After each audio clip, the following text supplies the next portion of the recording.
Doctor సునీతమ్మని. అన్నా అమ్మా, మీకందరికీ రాజశేఖర రెడ్డి గారు వివేకానంద రెడ్డి కొత్త కాదు. ఇద్దరు రామలక్ష్మణులు, మన కోసం వాళ్ళ జీవితాలు దారబోశారు. నేను మీకు అందరికీ ఏమీ వివరించాల్సిన అవసరం లేదు, మీ అందరికీ తెలుసు.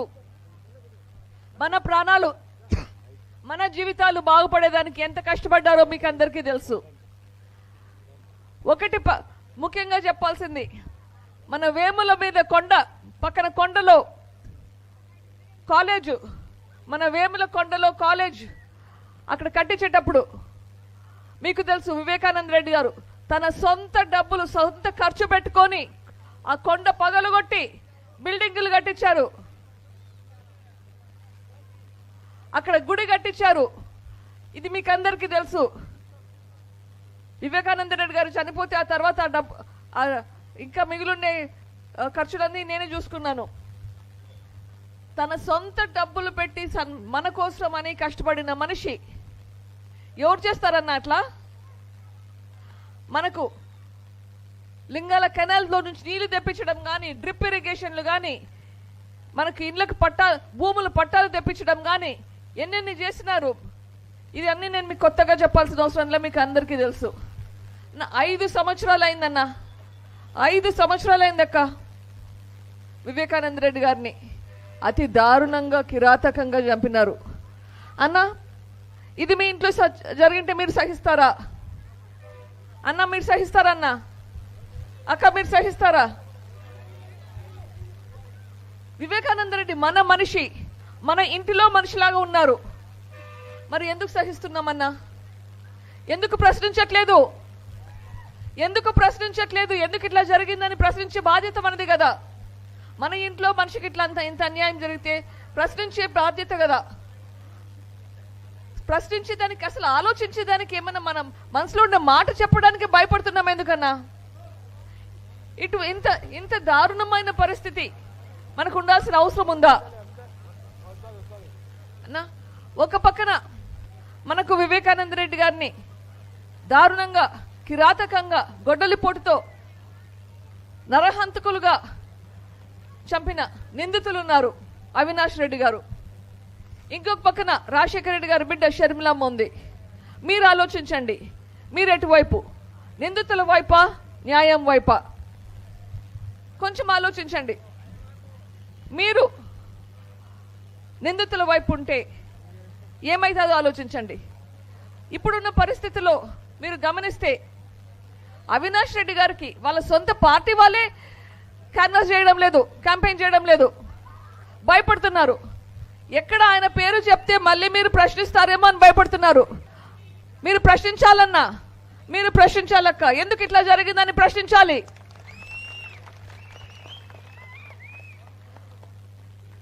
సొంత భారతమ్మకి అవినాష్ రెడ్డి గారికి ఉన్న బంధుత్వం మనకందరికీ తెలిసిందే. భారతమ్మ కూడా ఆయనకు క్యాన్వాస్ చేయలేకుందన్నా, ఆయన పేరు చెప్పలేకుంది.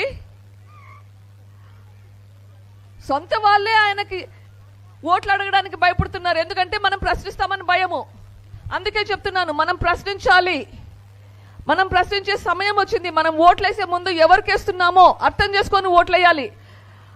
మనకు అర్థం కావాలంటే మనం ప్రశ్నించాల్సిన సమయం వచ్చింది. మనం అందరము ప్రశ్నించాలి. సొంత పార్టీ వాళ్ళే క్యాంపెయిన్ చేయలేరు, అంత దారుణమైన పరిస్థితి. మరి మనం ఎందుకు ఓటు వేయాలి? ఆలోచించండి. అవినాష్ రెడ్డి గారు ఒక్కసారన్నా ప్రెస్ మీట్కి వచ్చి ప్రశ్నల జవాబు చెప్పడానికి చేస్తున్నాడా? ఎలక్షన్ల ముందర అందరూ కెమెరా ముందరకు వచ్చి, మీడియా ముందరకు వచ్చి ప్రెస్ మీట్లు ఇస్తున్నారు. ఎక్కడ మాట్లాడితే, ఎవరు ఏమి ప్రశ్న అడిగితే ఏమి జవాబు చెప్పాలో అని భయపడి కూర్చోనున్నాడు. అట్లా భయపడే మనిషికి ఎట్లా ఓటేస్తారన్నా?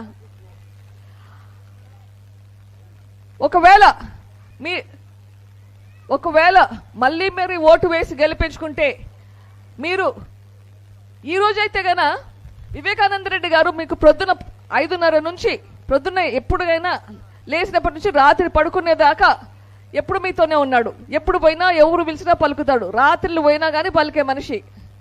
ఇప్పుడెక్కడన్నా అవినాష్? ప్రొద్దునే కలవాలంటే 5:30కంతా క్యూలో నిలబడాలా. 7 గంటలకంతా ఆయన బయటకు వస్తే 3 ఉంటే కలుస్తాడు, లేకుంటే లే. ఆ తర్వాత ఎక్కడికి పోతాడో దేవుడు ఎరుగు. ఏ కేసులు ఎట్లా తప్పించుకోవాలని అని ఆలోచిస్తుంటాడు. ఎంతమందికి ఎట్లా ముట్టించాలా డబ్బులు, ఎట్లా బయటపడాలా అని ఆలోచిస్తాడు. ఇప్పుడు అట్లాంటి పరిస్థితి. రేపు మళ్ళీ గెలిస్తే మీరు మళ్ళీ పోయి కలవాలంటే ఇంట్లో కూడా ఉండడేమో, జైల్లో ఉంటాడేమో, మరి ఎక్కడ కలుస్తారున్నా?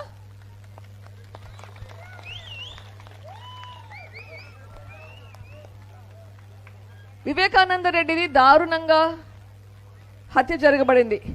ఈ హత్యకి శిక్ష పడితే జీవిత ఖైదీ. మరి జీవిత ఖైదీ అయితే కనుక మీరు ఎప్పుడు పోయి ఎక్కడ కలుస్తారన్న, మీ పనులు ఎక్కడ జరిపించుకుంటారు ఆలోచించండి. ఒక పక్కన నిందితుడున్నాడు, ఇంకొక పక్కన న్యాయం ఉంది. మీ ఓటు ఎటు పక్కన?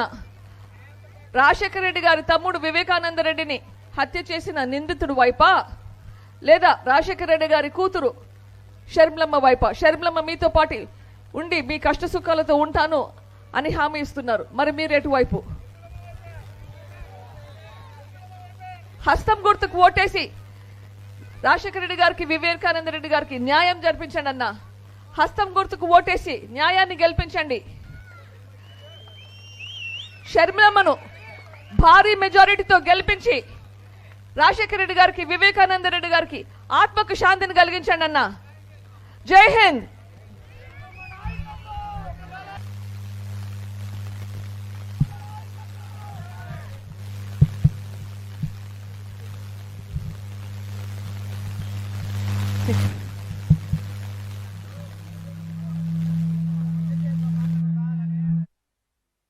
Check check.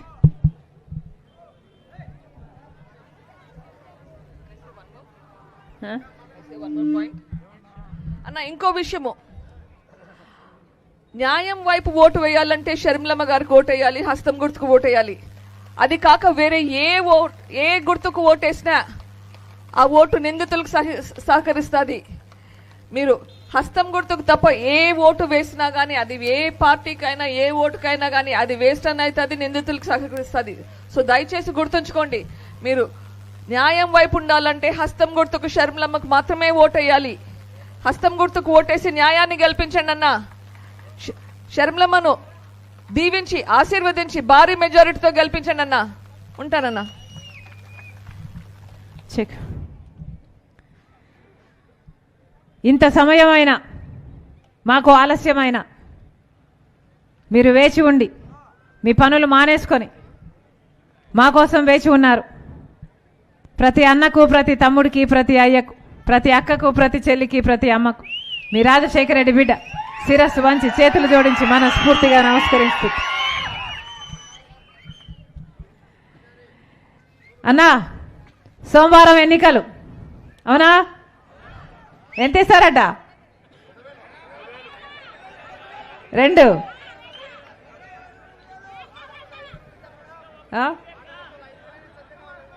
5,000 పర్వాలే. నమస్తే.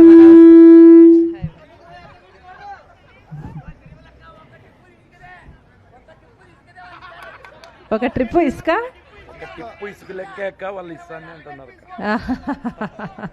అంతకంటే ఇసుక చాలా పిరవ్ అంటున్నారా? కరెక్ట్ కరెక్ట్ అన్న, కరెక్ట్ కరెక్ట్. దోపిడీ అయిపోయింది అన్నా. జగన్మోహన్ రెడ్డి గారు ఎంత ఇచ్చినా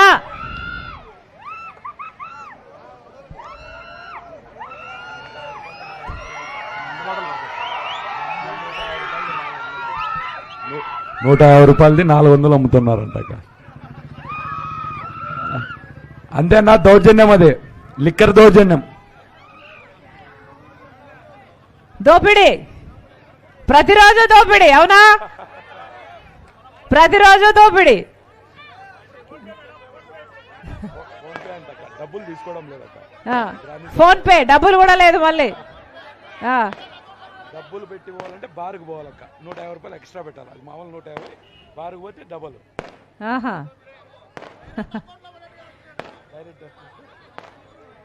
ఎన్ని రకాలుగా వీలైతే అన్ని రకాలుగా దోచుకోవడం అన్నమాట. అంతేనా? పెట్రోలు డీజిల్ కూడా మన రాష్ట్రంలో ఎక్కువ ధర పక్క రాష్ట్రాలతో పోల్చుకుంటే. మరి ఏమనుకున్నారు మన రాష్ట్రం అంటే? మన రాష్ట్రంలో మద్యం అయినా ఎక్కువే, పెట్రోల్ అయినా ఎక్కువే, డీజిల్ అయినా ఎక్కువే. అవునా? రాజశేఖర రెడ్డి గారు ఉన్నప్పుడు రేషన్ సరుకులకి 11 సామాన్లు ఇచ్చాడు. అవునా? మరి జగన్మోహన్ రెడ్డి గారు ఎన్ని ఇస్తున్నారన్న? 1, 2? మరి రాజశేఖర రెడ్డి గారి కొడుకు కదా అన్న.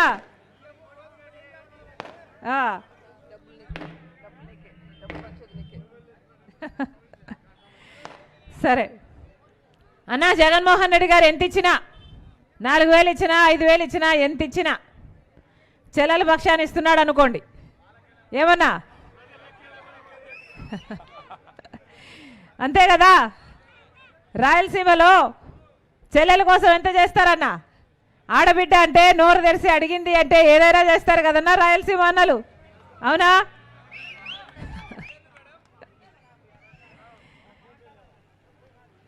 అన్నా, ఈరోజు రాజశేఖర రెడ్డి బిడ్డ ఎంపీగా పోటీ చేస్తుంది. ఒకవైపు రాజశేఖర రెడ్డి బిడ్డ ఉంది, ఇంకోవైపు అవినాష్ రెడ్డి గారు ఉన్నారు. ఒకసారి కాదు 2 సార్లు గెలిపించారు అవినాష్ రెడ్డి గారిని. ఏం చేశారన్నా? అవినాష్ రెడ్డి గారు 10 సంవత్సరాలు ఎంపీగా ఉన్నాడు కదా, కనీసం కడప స్టీల్ ఫ్యాక్టరీ కోసమైనా కొట్లాడా? రాజశేఖర రెడ్డి గారి కలన్నా కడప స్టీల్ ఫ్యాక్టరీ. అలాంటిది పార్లమెంట్ మెంబర్గా ఉండి కూడా ఒక్కసారైనా పార్లమెంటులో కడప స్టీల్ ఫ్యాక్టరీ కోసం కొట్లాడా అవినాష్ రెడ్డి? ఒక ధర్నా అయినా చేశాడా అవినాష్ రెడ్డి? రాజీనామా అయినా చేస్తానని బెదిరించాడా అవినాష్ రెడ్డి? మరి కనీసము కడప స్టీల్ ఫ్యాక్టరీ కూడా తేలేకపోతే ఇక ఎంపీ ఉండి ఏం లాభం అన్నా? ఎందుకు ఓట్లు వేయాలి వీళ్ళకి? మర్డర్ చేయడానికి ఓట్లు వేయాలి. కరెక్ట్ అన్నా.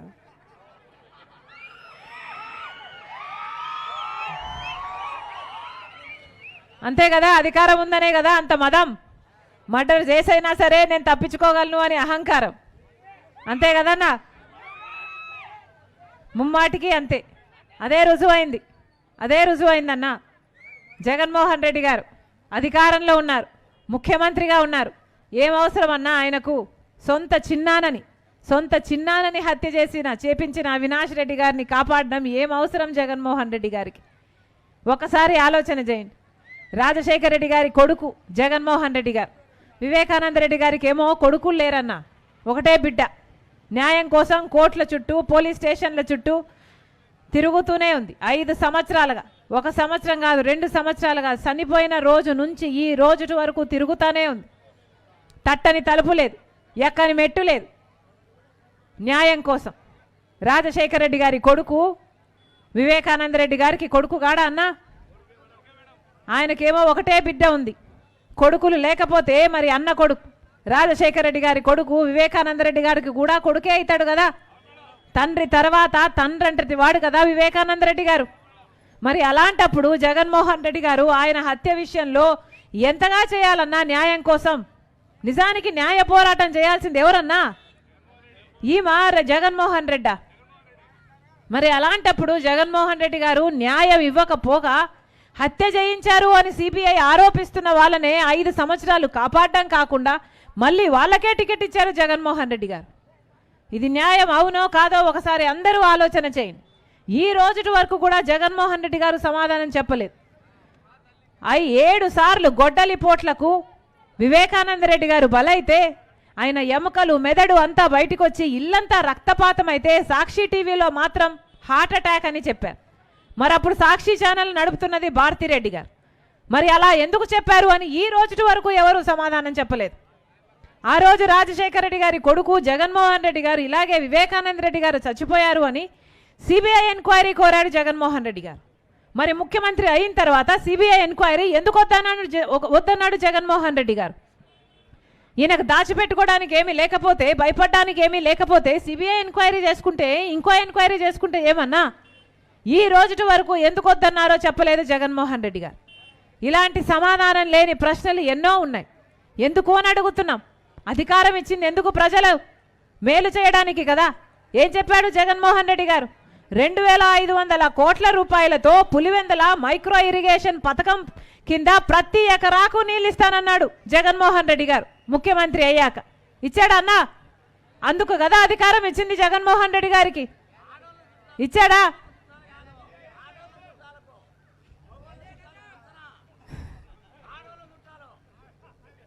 గంటికోట 365 రోజులు నీళ్లు పారిస్తానన్నాడు జగన్మోహన్ రెడ్డి గారు. వచ్చిందా అన్న? మరి అందుకు కదా అధికారం ఇచ్చింది ప్రజలు. అలాగే కేసీ కెనాల్ అయితేనేమి, హంద్రీనివా అయితేనేమి, తెలుగు గంగ అయితేనేమి అన్ని ప్రాజెక్టులు విస్తీర్ణం చేస్తానన్నాడు, పెంచుతానన్నాడు, సామర్థ్యం పెంచుతానన్నాడు, నీళ్ళు ఇచ్చేది పెంచుతానన్నాడు, ప్రతి ఎకరాకు నీళ్ళు ఇస్తానన్నాడు. మరి దాంట్లో ఒక్క తట్టెడు మట్టైనా ఎత్తి ఇటు పోసారా? కడప స్టీల్ ఫ్యాక్టరీకి కనీసం ఒక్క ఇటుకైనా ఇటుక మీద ఇటుక పెట్టారా? మరి అందుకు కదా అన్న అధికారం ఇచ్చింది. రాజధాని కడతాడని కదా అధికారం ఇచ్చింది. ప్రత్యేక హోదా బీజేపీ పార్టీ మెడలు వంచైనా సరే తీసుకొస్తానన్నాడు కదా జగన్మోహన్ రెడ్డి గారు. అందుకు కదా అధికారం ఇచ్చింది. పోలవరం ప్రాజెక్టు కడతాడని కదా రాజశేఖర రెడ్డి గారు వదిలి వెళ్ళిపోయిన అన్ని జలయజ్ఞంలోని ప్రాజెక్టులు రాజశేఖర రెడ్డి గారి కొడుకు పూర్తి చేస్తాడని కదా అధికారం ఇచ్చింది. సంక్రాంతి వచ్చినప్పుడల్లా జాబ్ క్యాలెండర్ వస్తుందన్నాడు జగన్మోహన్ రెడ్డి గారు. ఎన్ని సంక్రాంతులు వచ్చాయి, ఎన్ని సంక్రాంతులు పోయాయి జగన్మోహన్ రెడ్డి గారు ముఖ్యమంత్రి అయ్యాక? ఒక్క జాబ్ క్యాలెండర్ కూడా రాలేదు. అందుకు కదా అధికారం ఇచ్చింది. మరి ఇచ్చిన అధికారాన్ని జగన్మోహన్ రెడ్డి గారు ఏం చేస్తున్నారన్నా? అన్నా, రాజశేఖర రెడ్డి గారు కూడా 5 సంవత్సరాలు మాత్రమే ముఖ్యమంత్రిగా ఉన్నారు. కానీ 5 సంవత్సరాలలో రాజశేఖర రెడ్డి గారు ఎంత చేశారు? రుణమాఫీ అయితేనేమి, ఉపాధి హామీ పథకం అయితేనేమి, లేకపోతే జలయజ్ఞం అయితేనేమి, ఫీజు రీయింబర్స్మెంట్ అయితేనేమి, ఆరోగ్యశ్రీ అయితేనేమి, 40 లక్షల మందికి ఇల్లులు కట్టడం అయితేనేమి 5 సంవత్సరాలలోనే రాజశేఖర రెడ్డి గారు అంతా చేశారు. అంత పేరు సంపాదించుకున్నారు. సంక్షేమం, అభివృద్ధి 2 కళ్ళలా సాగింది రాజశేఖర రెడ్డి గారి పాలన. మరి అదే 5 సంవత్సరాలు జగన్మోహన్ రెడ్డి గారికి అవకాశం ఇస్తే ఏం చేశాడు జగన్మోహన్ రెడ్డి గారు? 3,000 కోట్ల రూపాయలు రైతుల కోసం ప్రతి సంవత్సరం పక్కన పెడతానన్నాడు మద్దతు ధర కోసం. ఒక్క సంవత్సరమైనా 3,000 కోట్ల రూపాయలు పక్కన పెట్టాడన్నా రైతుల కోసం? 4,000 కోట్ల రూపాయలు పంట నష్టపోతే ప్రతి సంవత్సరము పక్కన పెడతానన్నారు, పెట్టాడా అన్న? మరి ఒక్క మాట కూడా నిలబెట్టుకోలేదు. ఇచ్చిన ప్రతి మాట ఫ్యాన్ గాలికి కొట్టుకుపోయాయి. ఇందుకేనా అన్న ఫ్యాన్ గుర్తుకు ఓటేసింది? ఫ్యాన్ గుర్తుకు ఓటేస్తే ఫ్యాన్ ఫుల్ స్పీడ్లో తిరిగి అన్ని ఇచ్చిన అన్ని మాటలు కొట్టుకుపోయాయి ఆ స్పీడ్కి. అందుకే ఫ్యాన్ స్పీడ్ తగ్గాల్సిన అవసరం ఉంది. అవునా అన్నా? జగన్మోహన్ రెడ్డి గారు ఈ గడ్డ బిడ్డ. మరి ఈ గడ్డ బిడ్డకు మన బిడ్డలకు ఎలాగైతే తప్పు చేస్తే బుద్ధి చెప్తామో, మరి ఈ గడ్డ బిడ్డ అయిన జగన్మోహన్ రెడ్డి గారు తప్పు చేస్తే బుద్ధి చెప్పాల్సిన బాధ్యత కూడా ఈ గడ్డ బిడ్డలకే ఉంది. వాస్తవం కాదా? ఈరోజు రాజశేఖర రెడ్డి బిడ్డ కాంగ్రెస్ పార్టీ తరఫున ఎంపీగా నిలబడింది అంటే ఎందుకు నిలబడింది అన్నా? అన్యాయం జరుగుతుంది కాబట్టి ఎదిరించాలని నిలబడింది రాజశేఖర రెడ్డి బిడ్డ. ఇదే రాజశేఖర రెడ్డి బిడ్డ 3,200 కిలోమీటర్లు పాదయాత్ర చేసింది జగన్మోహన్ రెడ్డి గారి కోసం, ఆయన రాజకీయ భవిష్యత్తు కోసం, ఆయన పార్టీ కోసం. మరి ఇదే రాజశేఖర రెడ్డి బిడ్డ ఈరోజు ఎదురు నిలబడింది అంటే ఎందుకు నిలబడింది? ఎందుకంటే అన్యాయం జరుగుతుంది కాబట్టి. జరుగుతుంటే సహిస్తూ చూస్తూ ఊరుకోలేక ఏ దోషి అని సిబిఐ చెప్తుందో ఆయనను 5 సంవత్సరాలు కాపాడమే కాకుండా మళ్ళీ అదే దోషికి అవినాష్ రెడ్డికి మళ్ళీ టికెట్ ఇచ్చాడు జగన్మోహన్ రెడ్డి. అంటే మళ్ళీ ఆయనే గెలవాలట, అధికారాన్ని వాడుకొని తప్పించుకొని తిరగాలట, మళ్ళీ ఇలాంటి వాళ్ళే చట్టసభలలో కూర్చోవాలట. ఇది న్యాయమేనా అన్నా? ఇదే న్యాయం అయితే, ఇదే మళ్ళీ జరిగితే అసలు ప్రపంచంలో న్యాయం అన్నదే లేకుండా పోతుందన్నా. అందుకే ఈరోజు రాజశేఖర రెడ్డి బిడ్డ ధైర్యం చేసి ఎదురు నిలబడింది. మీ అందరూ కూడా న్యాయం పక్షాన నిలబడతారని రాజశేఖర రెడ్డి బిడ్డ సంపూర్ణంగా విశ్వసిస్తుంది. ఎందుకంటే వివేకానంద రెడ్డి గారి రక్తము ఈ గడ్డ మీద 5 సంవత్సరాలుగా న్యాయం కోసం ఆక్రోశిస్తూనే ఉంది. ఈ రోజు వరకు దక్కలేదు న్యాయం. అందుకే ప్రజా కోర్టులోనైనా న్యాయం దొరుకుతుంది అని రాజశేఖర రెడ్డి బిడ్డ, వివేకానంద రెడ్డి బిడ్డ ఈరోజు కొంగు చాచి మిమ్మల్ని న్యాయం అడగడానికి వచ్చారు. మనస్ఫూర్తిగా ఆశీర్వదించండి. మీకు ఎంపీగా రాజశేఖర రెడ్డి బిడ్డ కావాలో, లేక ఎంపీగా రాజశేఖర రెడ్డి గారి తమ్ముడు వివేకానంద రెడ్డి గారి హత్య చేయించిన అవినాష్ రెడ్డి గారు కావాలో ఒకసారి ఆలోచించుకోవాలి. ఒకసారి ఆలోచించండి. మీకు న్యాయం వైపో లేకపోతే మీకు నేరం వైపు, మీరు ధర్మం వైపో లేకపోతే డబ్బు అధికారం వైపో మీరు ఒక్కసారి ఆలోచన చేయండి. అన్నా మళ్ళీ చెప్తున్నా, నేనైతే రాజశేఖర రెడ్డి బిడ్డను. ఈరోజు నేను ఎంపీగా పోటీ చేస్తున్నాను అంటే మనసులో నిర్ణయించుకొని పోటీ చేస్తున్నాను. మీరు నన్ను గెలిపిస్తే ఈ రాజశేఖర రెడ్డి బిడ్డ మీ బిడ్డ అవుతుంది, మీ బలం అవుతుంది, మీ గొంతు అవుతుంది, మీ కోసం కొట్లాడుతుంది. అన్న రాజశేఖర రెడ్డి బిడ్డ మీకు మాటిస్తుంది. మీరు రాజశేఖర రెడ్డి గారికి, వివేకానంద రెడ్డి గారికి మీకు సేవ చేసే అవకాశం ఇచ్చారు. అదే అవకాశం రాజశేఖర రెడ్డి బిడ్డకి ఇవ్వండి. ఎలాగైతే రాజశేఖర రెడ్డి గారు మీకు సేవ చేశారో, ఎలాగైతే వివేకానంద రెడ్డి గారు మీకు అందుబాటులో ఉన్నారో, రాజశేఖర రెడ్డి బిడ్డ మీకు మాటిస్తుంది. రాజశేఖర రెడ్డి బిడ్డను గెలిపించండి. ఈ గడ్డ మీదనే బతుకుతుంది రాజశేఖర రెడ్డి బిడ్డ. ఈ గడ్డ బిడ్డలకే తన జీవితాన్ని అంకితం చేస్తుంది రాజశేఖర రెడ్డి బిడ్డ. మనస్ఫూర్తిగా రాజశేఖర రెడ్డి బిడ్డను ఆశీర్వదించాలని, పార్లమెంటుకు పంపించి మంత్రిని కూడా చేయాలని రాజశేఖర రెడ్డి బిడ్డ ప్రతి అన్నను, ప్రతి తమ్ముణ్ణి, ప్రతి అక్కను, ప్రతి చెల్లిని శిరస్సు వంచి చేతులు జోడించి మనస్ఫూర్తిగా ప్రార్థిస్తుంది. జోహార్ వైఎస్ఆర్, జోహార్ వైఎస్ఆర్, జోహార్ వైఎస్ఆర్. అలాగే తమ్ముడు ధ్రువ కుమార్ కాంగ్రెస్ పార్టీ ఎమ్మెల్యే అభ్యర్థిగా నిలబడ్డారు. యువకుడు, మంచివాడు, మీకోసం కొట్లాడతాడు, మీకోసం గొంతిప్పుతాడు, గట్టిగా మొండిగా నిలబడతాడు. ఆశీర్వదించాలని మనస్ఫూర్తిగా ప్రార్థిస్తుంది రాజశేఖర రెడ్డి బిడ్డ. అన్నా హస్తం గుర్తన్నా, రాజశేఖర రెడ్డి గుర్తు, అవునా? మళ్ళీ రాజశేఖర రెడ్డి గుర్తును గెలిపిద్దామన్నా. హస్తం గుర్తు, రాజశేఖర రెడ్డి గుర్తు.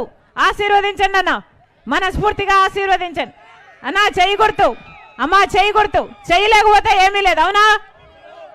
అభయ హస్తం అవుతుందన్న, మనస్ఫూర్తిగా ఆశీర్వదించండి అన్నా. ఇది బ్యాలెట్. మీరు ఓటు వేయడానికి వెళ్ళినప్పుడు ఫస్ట్ మీకు వైట్ పేపర్ ఇస్తారు, వైట్ షీట్ మీద 4వ నంబర్ హస్తం గుర్తు, రాజశేఖర రెడ్డి బిడ్డ గుర్తు.